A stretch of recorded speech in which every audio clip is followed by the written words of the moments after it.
آج اسلام آباد high court میں پنجاب ہوم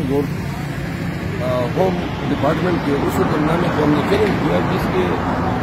ذریعے انہوں نے تھریٹ الرٹ کا جواز بنا کے آئی جی جلخانہ جات پنجاب کو ہدایت کی کہ 2 ہفتوں تک اڈیالہ جیل میں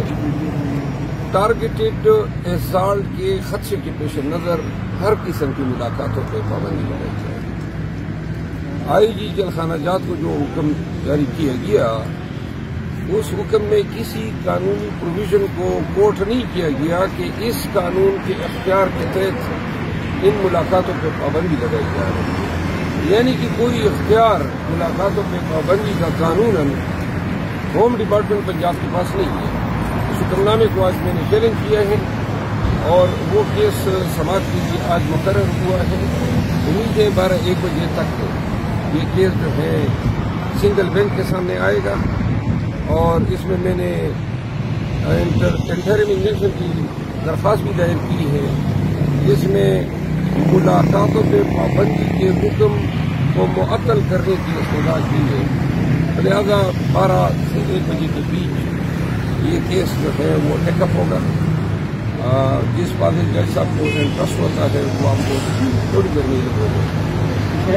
صاحب بتائیے اگر آپ کو آپ کی میٹنگ ہوئی ہے جس کے اندر جو ہے نا کیا فیصلہ کیا ہے کہ P T I long march کرنے جا رہی ہے؟ عمران خان کی سسٹر کہتے ہیں کہ یہ میرے بھائی کو مار دیں گے، کل ان کے الفاظ تھے ادھر سیکریٹریٹ انہوں نے کہا کہ میرے بھائی کو مار دیں گے، آپ لوگ ادھر آتے ہیں ایم این اے اور ایم پی ایس بننے، آپ لوگوں کو میرے بھائی کی کوئی فکر نہیں ہے۔ پی ٹی آئی نے کیا فیصلہ کیا؟ پاکستان تحریک انصاف جو ہے وہ یہ سمجھتی ہیں کہ آئے روز یہ جو غیر قانونی حکومتیں بنی ہیں ان کے اقدامات یہ نشاندہی کرتے ہیں کہ وہ بدستور 9 مئی کے بعد کے عمل کو جاری رکھنا چاہتے ہیں۔ لہذا اب قیادت نے سنجیدگی سے یہ فیصلہ کیا ہے کہ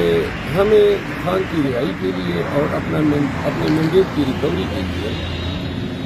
ہمارا احتجاج جو ہے وہ پارلیمان سے باہر نکل کے سڑکوں روڈوں پہ اور اڈیالہ جیل میں بھی ہونا چاہیے۔ اس حوالے سے آج کی یہ ڈیولپمنٹ کو دیکھا جائے گا کہ آج عدالت کیا کرتی ہے اور اس کے بعد اگر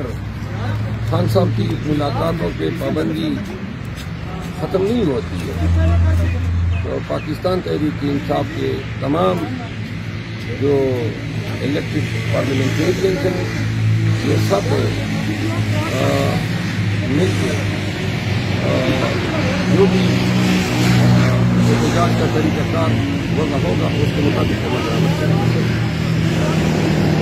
یہ احتجاج جو ہے وہ لانگ مارچ کی شکل اختیار کر سکتا ہے یا ڈی چوک پہ ہوگا یا ادھر لانگ مارچ بھی ہو سکتا ہے، لیکن جو بھی احتجاج ہوگا وہ احتجاج اس وقت تک ہوگا کہ یا تو یہ ہمیں بالکل کچل ختم ہی کر دیں، ان انسانوں کی زندہ رکھنے کی ضرورت نہیں ہے، یا پھر ہم عوام پاکستان کو ان کا لیڈر بھی واپس دلائیں گے اور اپنا مینڈیٹ بھی ریکور کرائیں گے۔ ہمارا احتجاج پرامن رہے گا، یہ بے شک پرامن نہیں رہتے ہیں، وائلنس کرتے ہیں، ظلم و جبر کرتے ہیں، جو ابھی تک ہمارے ساتھ کرتے آئے ہیں،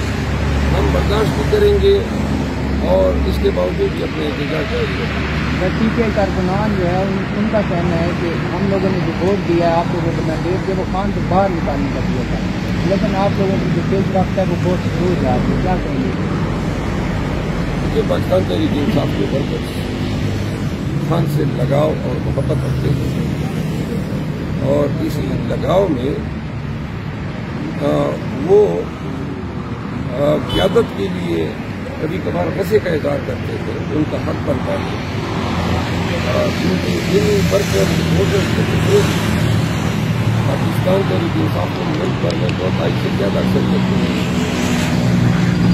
ہم کوشش کر رہے ہیں باوجود ان مسائل حالات کے باوجود اس طریقے سے بھی ممکن ہو اپنے لیڈر کو بازیاب کرائیں، کیونکہ یہ قانونی طور پر اندر نہیں ہے، اس کو مت بھی سمجھا جائے اور جو مینڈیٹ فوروں نے چوری کیا ہے اس کو ریکور کرا۔ اچھا سر، لاسٹ سنڈے جو ہے وہ آپ نے احتجاج کیا اور ریلی نکالی لاہور میں، تو اس صحافی کے سوال پر مریم نواز صاحبہ نے ایک بیان دیا کہ غیر جمہوری عمل جو ہے یہ احتجاج کا یہ کسی کو نہیں کرنے دیں گے. ابھی اگر احتجاج کی کال دیتے ہیں تو پنجاب جو گورنمنٹ ہے اس کی طرف سے سخت لگتا ہے کہ کوئی رد عمل آئے گا، تو آپ اس بارے میں کیا کہیں گے؟ ابھی تک تو پنجاب گورنمنٹ کا ہی سخت رد عمل ہے، سارا رد عمل تو انہی کا ہے. آپ دیکھیں پنجاب میں ہوا کیا ہے 2 سالوں میں، اتنا تو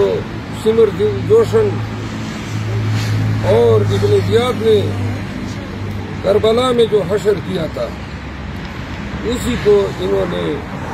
پورے پنجاب میں لاگو کیا ہوا ہے. حشر کا سما ہے، ظلم و جبر ہے، اور وہ محترمہ جو فرماتی ہے کہ میں یہ کروں گی میں وہ کروں گی، صرف اتنا ہی کہنا ہے کہ جب بھی بڑا وقت آیا ہے آپ لوگوں نے تو خود بھاگ جانے میں عافیت سمجھی ہے. ہم لوگ تو پہلے بھی ڈٹے تھے اور آگے بھی ڈٹے رہیں گے، جو جتنا کر سکتے ہیں کریں، لیکن ہم اپنے حقوق سے دستبردار نہیں ہو سکتے. سر جو آپ نے اس دن ایلیگیشن لگایا تھا، الزام لگایا تھا مریم نواز، اس کے اوپر کوئی FIA نے آپ کو ابھی تک کوئی رابطہ نہیں.